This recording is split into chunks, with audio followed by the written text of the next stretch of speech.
Serata di grande energia e di bella musica, quella di ieri all'Arena Alpe Adria di Lignano, con il trionfatore di Sanremo, Francesco Gabbani, che ha trascinato i quasi 3.000 spettatori in un lungo viaggio musicale, culminato con Occidentali Scarma e Tra le granite e le granate, ovvero la canzone più gettonata dell'estate. Il servizio di Marinella Chirico.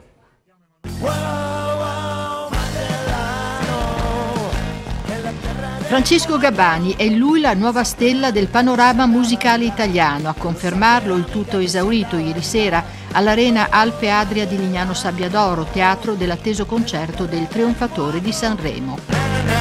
Dove siete? Com'è che state? Ci state bene? State? Erano quasi 3.000 ieri ad applaudirlo e a ballare con la sua musica. L'apertura con Magellano, dall'omonimo nuovo album per arrivare al brano dell'estate, Tra le granite e le granate, tra le canzoni più trasmesse dai network radiofonici. Poi tutti in piedi a ballare con la canzone più attesa, Occidentali Scarma, con la quale Gabbani ha stravinto a Sanremo, brano che conta oltre 138 milioni di visualizzazioni su YouTube e un triplo disco di platino.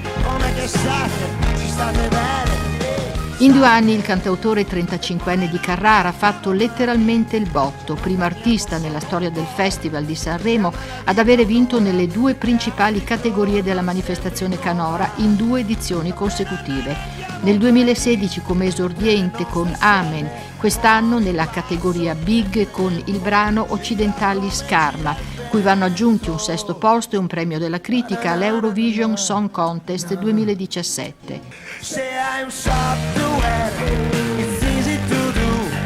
Rimango dell'idea che serva un'idea. La famiglia, proprietaria di un negozio di strumenti musicali a Carrara, gli dà modo di avvicinarsi alla musica giovanissimo. Comincia con la batteria per approdare alla chitarra, al pianoforte e al basso.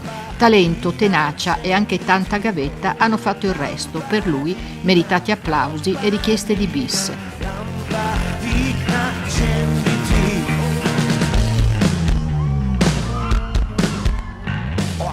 E stasera altro concerto evento alle 21:30 a Palmanova con il trio musicale italiano Il Volo, composto dai tenori Piero Barone e Ignazio Boschetto e dal baritono Gianluca Ginoble.